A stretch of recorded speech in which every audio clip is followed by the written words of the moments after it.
La Rochelle qui défie Clermont au stade Marcel de Flandre. Voilà un duel entre deux formations plus que revanchardes et attendues au tournant, car elles restent toutes les deux sur 3 revers de rang. En championnat, on sent toute la concentration sur le visage de Romain Sazi. L'entrée des joueurs dans une belle ambiance. Et la bande à Victor Vito face à celle de Morgan Parra, titularisée à l'ouverture dans les rangs de l'ASM. Et les Maritimes ouvrent le score sur une pénalité de Pierre Poplin, alors que les conditions de jeu ne sont pas évidentes, du vent et un crachin. Mais les Jaunards répondent quasiment dans la foulée, et sur le même exercice, bien entendu avec Morgan Parra. 3 partout.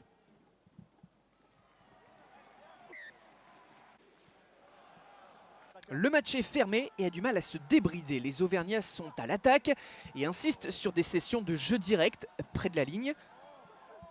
Il y a de la patience sur cette situation. Plusieurs pick and go.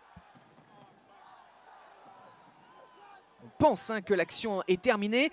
L'arbitre au plus proche de la situation, et c'est bien Thomas Lavanini qui trouve la faille à côté de ce ruck pour marquer son premier essai en top 14, le premier de la partie qui lance donc l'ASM et qui lui permet de passer devant. Gros effort des avants près de la ligne. La joie de l'Argentin. La frustration de Brice Dulin qui va cependant voir son équipe évoluer à 15 contre 14. Après le jaune contre Sébastien Vamaina, on est après la sirène et après une longue session à faire l'assaut de l'embu par des petits temps de jeu. Paul Boudéan franchit la ligne. Le stade Rochelais qui revient à hauteur et qui va égaliser après la transformation pour voir le score passer à 10-10 à la mi-temps. Les Clermontois reprennent les commandes sur une pénalité de Parra, mais les Rochelais sont plutôt dominateurs dans le jeu, du moins.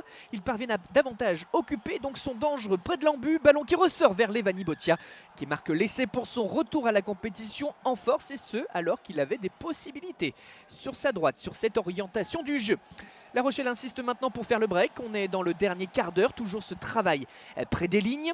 Un dernier ruck, et Tawera Kerbarlo qui ramasse, qui file dans le trafic et s'ouvre le chemin de l'embu en puissance, avec détermination et envie. Les Maritimes filent vers la victoire, peut-être le bonus. Tentative de 50-22 de Poplin, sauvé par Parra d'un geste qui remet en jeu Kerbarlo, et c'est Thomas Bergeon qui a suivi pour le 4e essai des siens. 31-13 après la transformation bonus offensif. Pour autant, Clermont ne baisse pas les bras et veut déjà essayer de priver un concurrent direct à la qualification de ce point en plus. Bézi pour Matsushima. Pas tenu, qui se relève et progresse dans la défense. Le soutien rapide, à nouveau Bézi vers Parra. Et le coup de pied à suivre dans la course de Thomas Rosière à la réception, et qui marque le premier essai de sa carrière.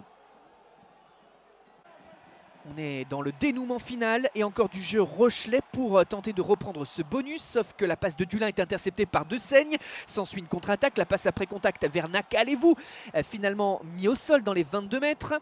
Lanin au soutien, cela progresse encore. Et un ballon qui arrive à l'aile pour Jean-Pascal Barra qui marque l'essai, qui sera transformé.